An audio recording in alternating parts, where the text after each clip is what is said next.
Hey humans! Welcome to Read to Me, Matt Dunn. I'm Matt Dunn, and this is Gamora. Hey, Gamora, say something. Something. She's good. Okay. Chapter 18, Part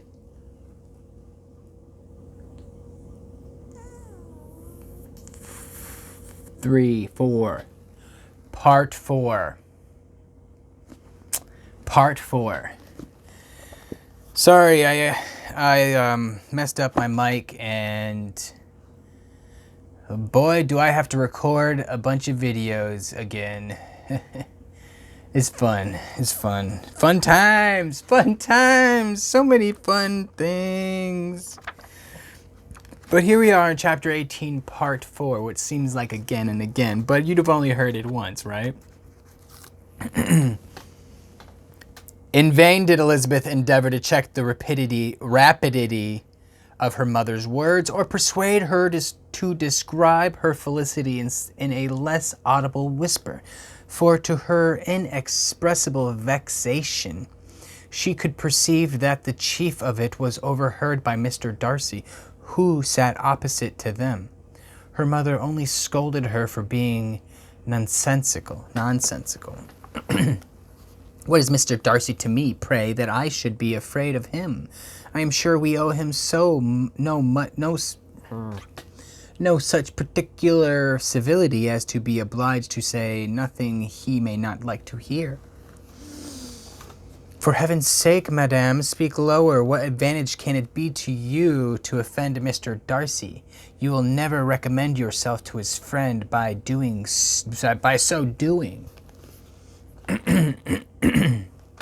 Nothing that she could say, however, had any influence. Her mother would talk of her views in the same intelligible tone. Elizabeth blushed and blushed again with shame and vexation. She could not help frequently glancing her eye at Mr. Darcy, though every glance convinced her of what she dreaded. Excuse me, maybe I get a drink of this water. Well, flavored water and stuff. I don't gotta explain to you what I'm drinking. Oh, shit. Cover up that. You don't know.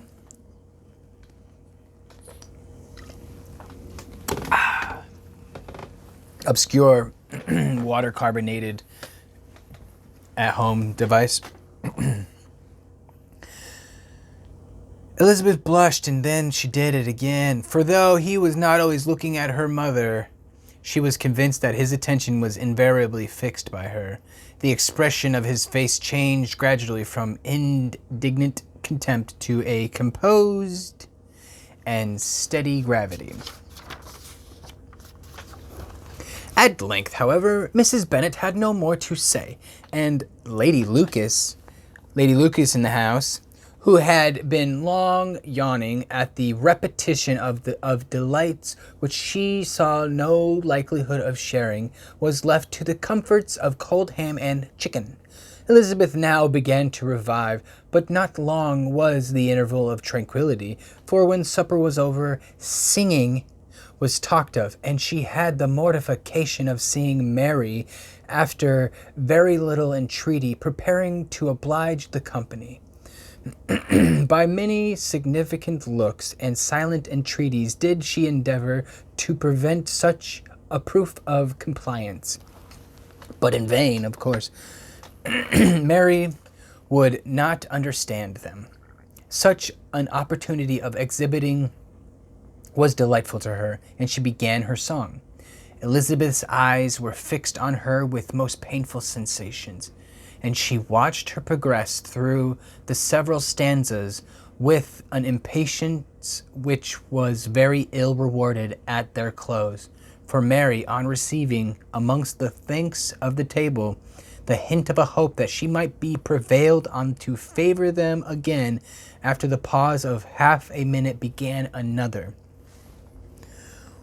Whoo, my God. I'm getting some seriously something or other. One of those hardcore tickles. Like a hardcore tickle. You like to be tickled hardcore? Well, join me Wednesday.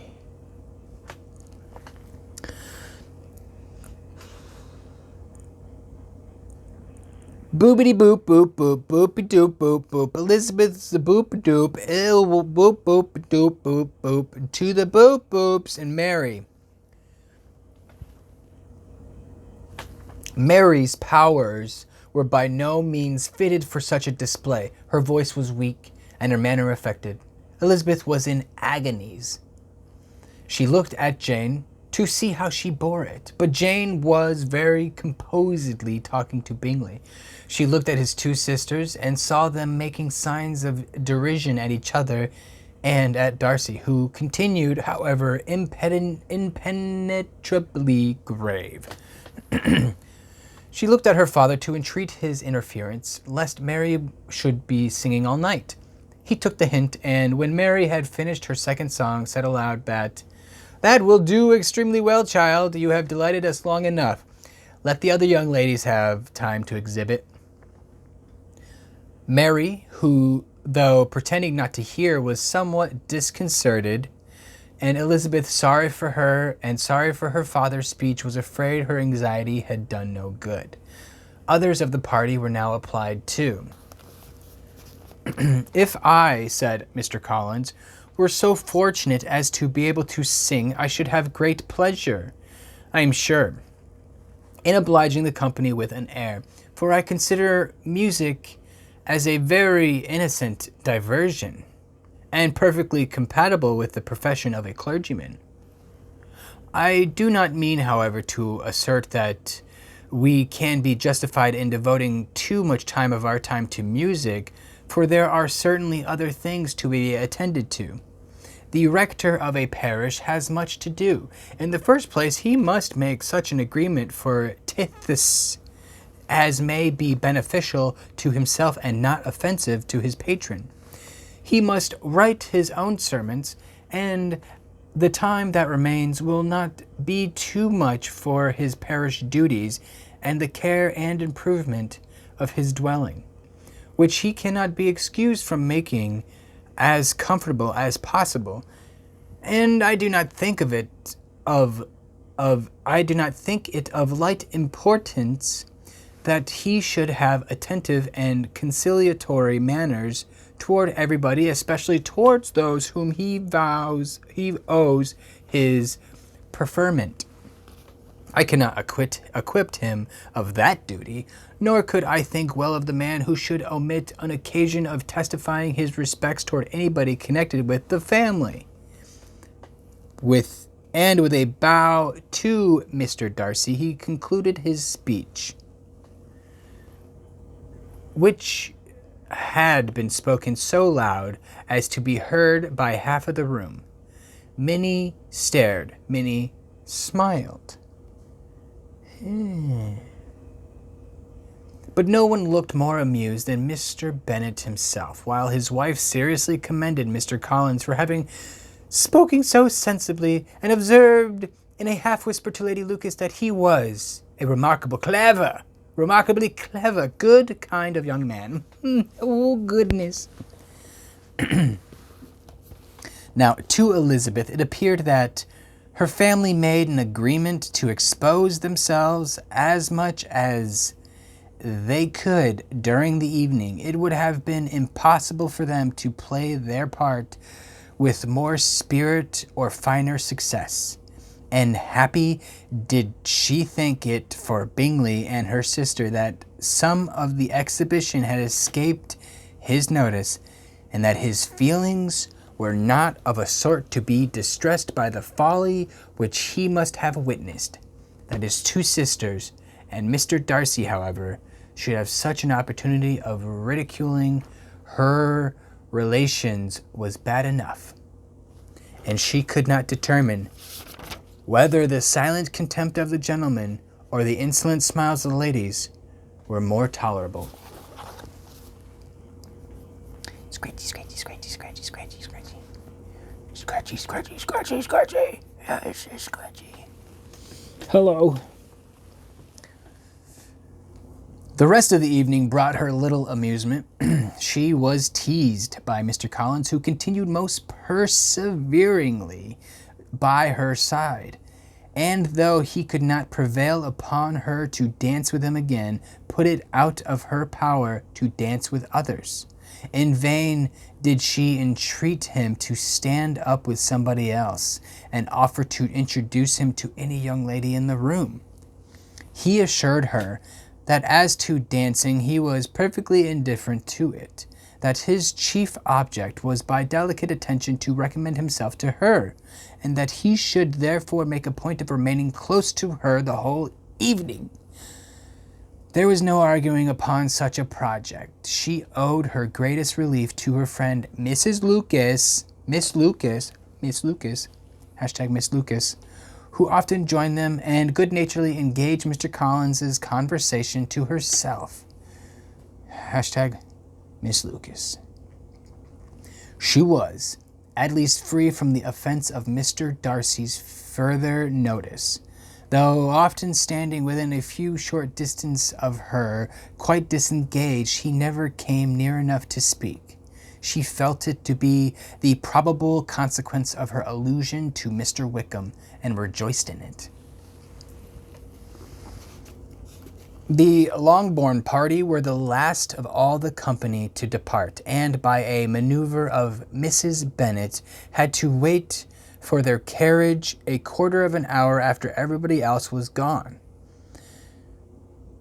which gave them time to see how heartily they were wished away by some of the family. Mrs. Hurst and her sister scarcely opened their mouths, except to complain of fatigue, and were evidently impatient to have the house to themselves. They repulsed every attempt of Mrs. Bennet at conversation, and by so doing threw a languor over the whole party, which was very little relieved by the long speeches of Mr. Collins, who was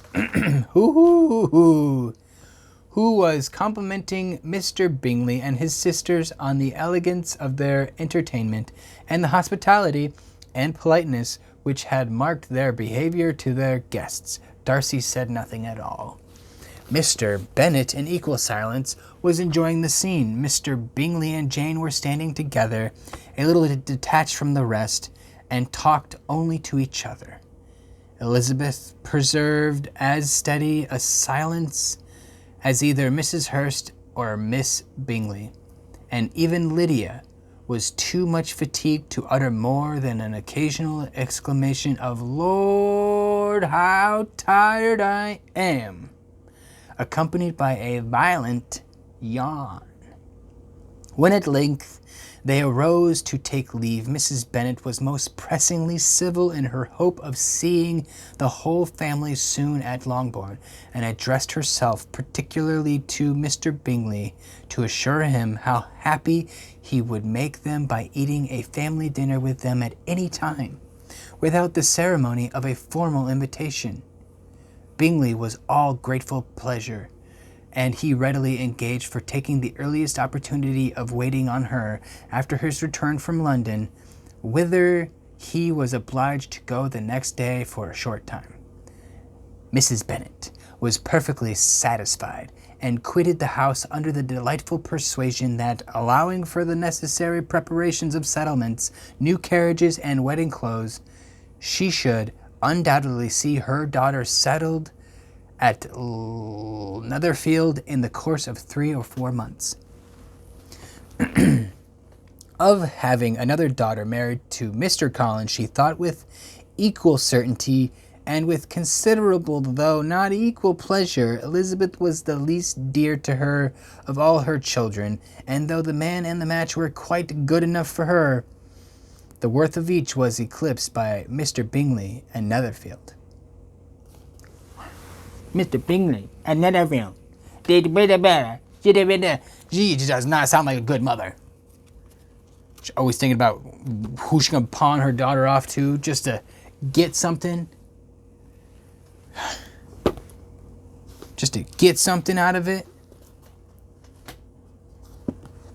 well, tell you what, I'm not happy about it. Let me know what you think down in the comments.